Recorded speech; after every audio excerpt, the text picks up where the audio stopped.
Welcome to the Audio Description Network Alliance. We're very pleased to have this bonus episode. Today we have Regina Mitchell. She is a fascinating cook. She has brought audio description to cooking in a way that no one else has before, and this is such an exciting conversation. I can't wait. Thank you. Thanks for joining us, Regina. Well, you make me giggle, Roy, so thank you. That's the goal. Let's start by asking what you love about audio description. Well, audio description is another way of communication, right? It's a communication for blind and low vision individuals, that because what's happening in the background, what's happening in the forefront, we can't see it. So when someone is kind enough to extend another way for us to be able to engage, it's another way for us to engage. And so we're able to be included in this world of media. And by them having the audio description, I'm able to share in a television show with my husband or seeing something live with my husband, rather than saying, or what I do say is, honey, what just happened? What did they do? What are they doing? And so you're not taking away that other person's experience. You're able to be a part of the experience. So I believe that is the reason why I like audio description. That's how that's helped me, is to be a part of the experience, to be included, and more so is to be accounted for and to be recognized that we need this form of communication. Communication to begin with and communication to end, and everything that you shared. Yes. It's so exciting to see how that bookends that engagement. And Mhm.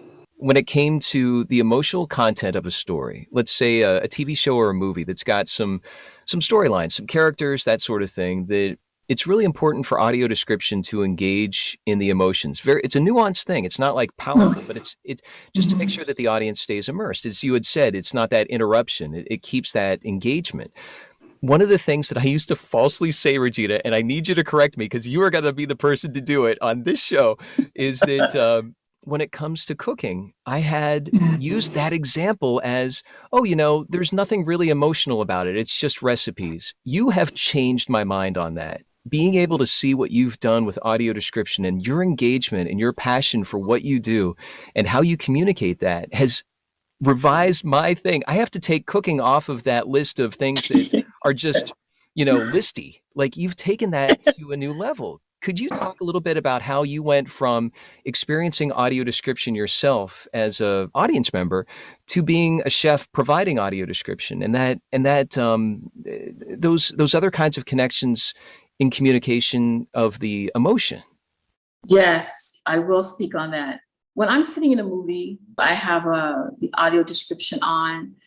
I can sense when there's a change in the emotion.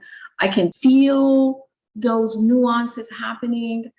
When I decided to bring audio description to cooking, it was almost not by accident, but it happened because when I was teaching my Zoom class, I realized that I needed to reach that person that could not see. Yes, there were some sighted participants, there were some that was low vision, but I needed to engage in that person that had no sight. So in order for me to bring them into the kitchen, literally, was to evoke those other sensories. And how was I to do that? Well, I needed to use my emotion, use my words to bring them in by saying things like, okay, listen, this is what you're going to be hearing. You're going to be hearing a rolling boil. You're going to be hearing a soft simmer. So I had to conjure up and do a lot of studying, increase my vocabulary to bring in those emotions, to engage them. Also, I had to bring in the touch. This is what it should feel like, and actually use the tone to actually bring in my own emotions so that they can lean in and use the sound of the ingredient or was happening on the stove, ask them to lift your finger, touch your cheek. By touching the cheek the way it is, that's when your meat is rare. So getting them to engage in that. Now, touch your chin. That's when your meat is well done. So I've had to use that type of audio description by actually engaging the participant. Okay, my mouth is already watering. These analogies, it's like, I'm curious also your assumptions going into this. When you were on that Zoom class thinking, I'm going to provide audio description for my cooking classes now. You're a professional chef. You've been doing this for years, but now there's this new element. Was it reinvention? Were there assumptions that you made? Can you talk a little bit about those aspects of creating the audio description? Yes. And by the way, my husband is standing nearby. His name is Stan. He is sitting here. He may jump in every now and then because he has a totally different look on what I do, because he is also a participant as well as a sous chef, well, my sous chef. And so he may jump in every now and then. But to answer that question, I didn't know how to bring it about. It every week it was evolving, and I wanted them to engage more and more. I wanted to bring in more elements. Every week I would think of something and I said, okay, that's going to help that particular participant. So it was just one of those things that it evolved. And for the cooking industry, as far as a chef, and when I was a fully sighted chef, I never thought of audio description because you don't really need it. You can see it, you're doing it, you're already engaged, but it is really one-dimensional when you think about it. Just using your vision, and sometimes I think that sometimes your vision can get in the way of some of your other sensories. So no, as a fully sighted chef, you just don't think about it. And now that I am still a chef that just happens to be blind, what now I can bring to my community that other chefs, it's not because they don't know, it's just that they don't think about it. And that's what we're doing. We're bringing awareness, and perhaps we can now, even with sighted chefs, they can start thinking about what they're doing rather than just using their eyes and just cutting along or cooking. They can just be more descriptive, even with the sighted people, by just saying, hey, this is what I'm doing, not just take it for granted that everyone can see what you're doing. So it's interesting. The other night, Regina, she has a few private classes that she does for individuals, like a husband and wife team.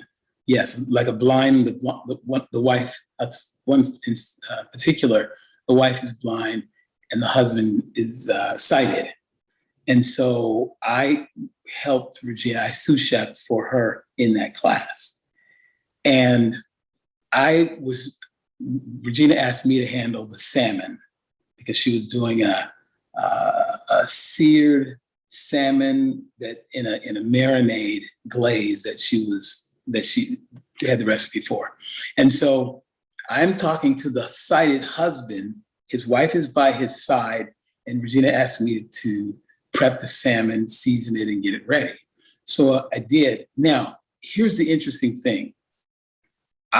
Because I have been in Regina's class, assisting her for I don't know how many months, but the last few months when I decided to take Wednesdays off so that I can help her with that class, I have been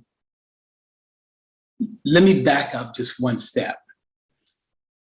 Sitting in a class, sitting in our family room with Regina, watching a television show that has audio description for her purposes, I find myself listening to the audio description, I'm going to say at least as much as Regina does, because I find that that audio description component for someone who is sighted helps fill in some of the gaps that our brain misses when we're just sitting there looking at a television. That's what I have discovered. Fast forward to the class this past Wednesday. I'm beginning to prep the salmon, and I am talking to the sighted husband because he's prepping the salmon and his wife is by his side. And I am using audio description to tell a sighted man how to prep a salmon. And I'm saying to him, and I'm looking up as if I'm blind. I found myself doing this. I'm looking up and I'm saying to him, now there's a line of pin bones that if you just rub your fingers along the top, you'll feel them. And you know, you don't, because he couldn't see them. They're sort of hidden inside. And I said, but just take your fingertips and you rub them along that area and you'll feel them and you'll be able to pull them out with tweezers. Now mine, I was feeling them and I'm looking at him and feeling mine. I said, oh, here's one. And I'm pulling them out and he's finding his. This is all by audio description for sighted people. Now, so his wife is benefiting because she's listening to what I'm saying, but he's benefiting because now he's not looking at the salmon. He's looking at me and doing what I'm doing and feeling his way through it, because Regina said to me, she has to rely on her sense of smell, sense of taste, sense of touch, and her hearing. And I'm thinking, okay, I want to be a sighted individual that can go into the kitchen blindfolded. And what I'm hearing is that, Regina, you're expanding the access of food.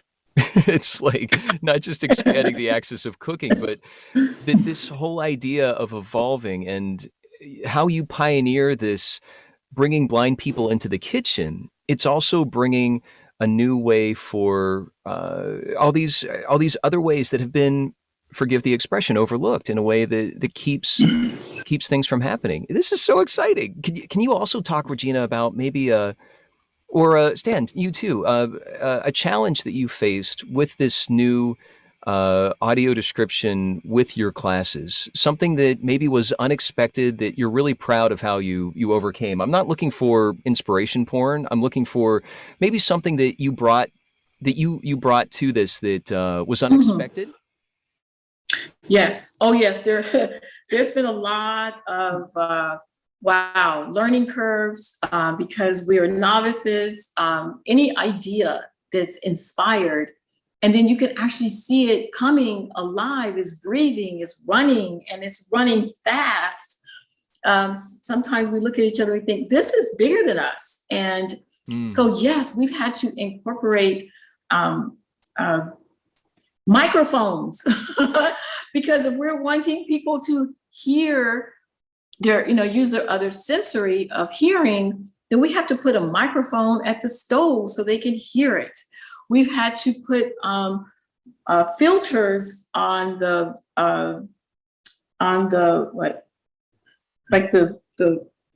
camera thing. Oh, so yeah, we've had to use a lot of technology. Yes.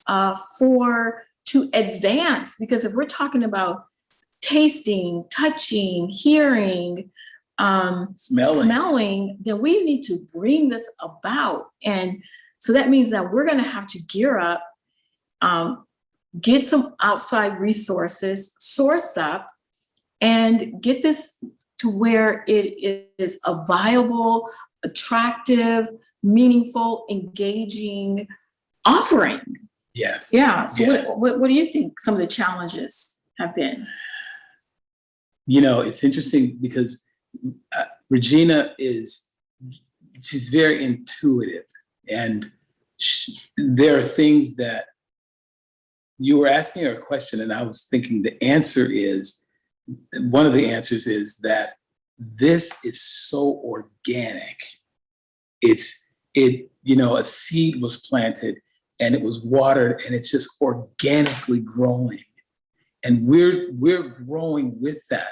She's talking about the microphones and using that microphone over the stove to be able to say, can you hear the difference between that sear?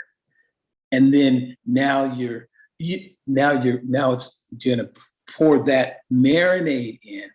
And the gentleman on the other end says, so it's bubbling up. Yes, it's bubbling up. So that the blind individual can hear the bubble up. Yes. And say, Yes. oh, that's what it's supposed to sound like. Now, yesterday, Regina did another class for a big group of women, and I cooked all the salmon. And actually, I had 2 other sighted individuals in there with me cooking. And as I was talking to them, because it's a challenge that we had in our own kitchen, as Regina was cooking it and telling me how this is supposed to go. Now I'm in someone else's kitchen yesterday, talking to them like Regina was talking to me. I said, now watch I seared all the salmon. Now pour that marinade in, and you're going to see it bubble up. And once you're going to hear it bubble up, and when it bubbles up, it's going to coat all of the salmon, and then that's when you can take it out and be ready to serve it. So these kinds of things they're happening on the go. There's not a lot of planning. There's not a lot of time to plan. When we're in a class and Regina's teaching something, and she says this to me, like we were cooking a chocolate lava cake, and I had them in the oven. And Regina says to me, I smell that lava cake, honey. Mm-hmm. You should start looking at it because it smells like it's about ready to come out. Well, intuitively, because she's telling me she smells something, I'm at that moment, I am trying to smell what she smells, so that I'm not relying so much on what I'm seeing the cake do, because I can't do that. So she's telling me, and I'm trying to smell it and so that when I do it again, I'll take it out when I smell that, not when I see that. Because you see, here's the problem, or this was a challenge. She smelled it and said it's ready. I pulled it out, and then I took one of the ramekins out and I tilted it, and it was a little bit runny. So I said, I think it needs another minute or 2. And she said, okay. And so I took the whole tray and put it back in for 2 minutes. And then I pulled it out and I looked at it and said, okay, yeah, it looks better now. It looks like it's ready. Well, it cooked a little bit over. Because when she said she smelled it, that was the signal. She didn't say when I see it. She said, when I smell that, honey, I think it's done. She was 100% correct. That extra minute or 2 pulled it a little bit over, because when I saw it, I was depending on sight, where intuitively her senses of smell were better than my vision.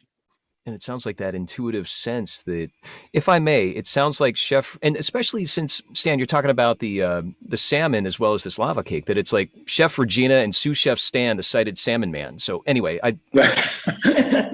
there's something about this level of adaptability that it's almost like an improv class, in the sense that you don't necessarily know what's happening, but you're going with it. You're still telling the story, and you're playing off of each other and working together. And it's just so exciting to hear how you're talking about, as you had started, Regina, talking about the vocabulary expansion that you used to teach your classes, and now the technology and the resources and all these things are coalescing and building up, as you had said, evolving this new form of cooking that's intuitive cooking and learning. Yes. Mm-hmm.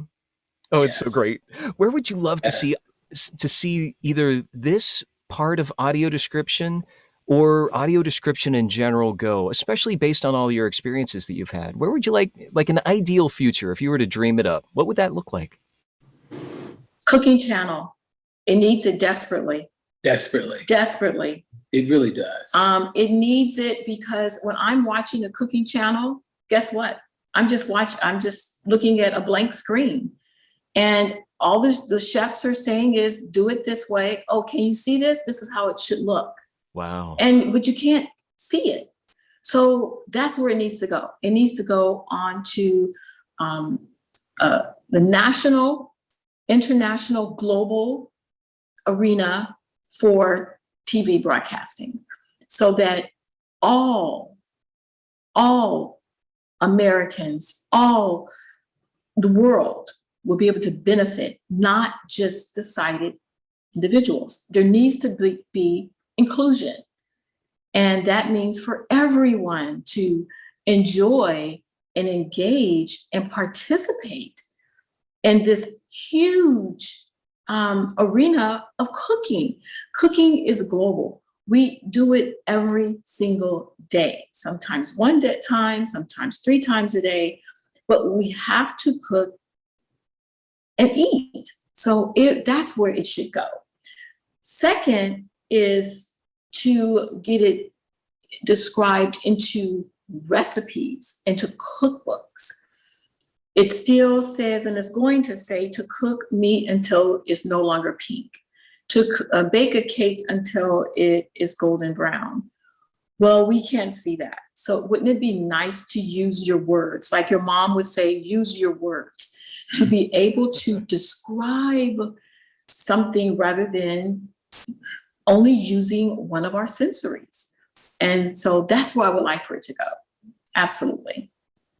I can imagine a cookbook that has audio description in it, and you push the button and it says, cook the lava cake until you can smell that chocolate Pomandering through the room. When you first smell that pomander through the room, take it out of the oven at that point. That's the cue. That's the cue. I love That's the cue. Not when you see it, because the truth is you cannot look at a lava cake and know when it's done. But Regina can smell it intuitively.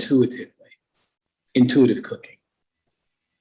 Regina, is there anything else? Oh, go ahead. Yes, please. I was going to say, just as the ramps in the sidewalk, when you get to the corner, that were designed for people with disabilities, now are a blessing to the world, so should intuitive cooking be. Yes. So Because that's the curb effect. We're talking about the lava cake effect. The lava cake effect, the curb effect. And as I was working with that other sighted husband, and I was asking him to feel, to touch, and I thought to myself, we're sighted. And talking through it is helping him to do it. Talking through it. Yeah. Yes. It's so great. So my final thought would be accessibility is key to every form, every phase of our life. Everything should be accessible. Why not cooking? Why not teaching intuitively? Why not include those other sensories? Why not put a microphone so that people can hear it? Why not talk about the way it should touch, the way it should feel, what you should be smelling, what it should sound like, to include others. Also to include, make it accessible for people with that are emotionally and mentally challenged, to make it so that you can cook something and break it up into small chunks, small steps, so that they can make something one day and come back and finish it the next day. To include everyone. Sometimes somebody cannot handle cooking an entire recipe, but to give a recipe that is thoughtful, so that people can approach it, have different concepts and different approaching ideas. So to make things to accommodate people with different abilities and to make it accessible, and just so that all of us be able to engage and feel included in everything we do in our experiences. Thanks so much for sharing that, Regina. And thank you too, Stan. How can people reach you, either on social media, your website, other sources? On social media, for Instagram is Regina D. Mitchell. My Facebook is Regina Mitchell. My email address is... It's her new website coming up, yourfriendinthekitchen.com. Her email is friendinthekitchen@gmail.com. Thanks again so much for joining us, both of you. Thank you. Oh, it's our been a pleasure. Thank you for inviting me. I appreciate it.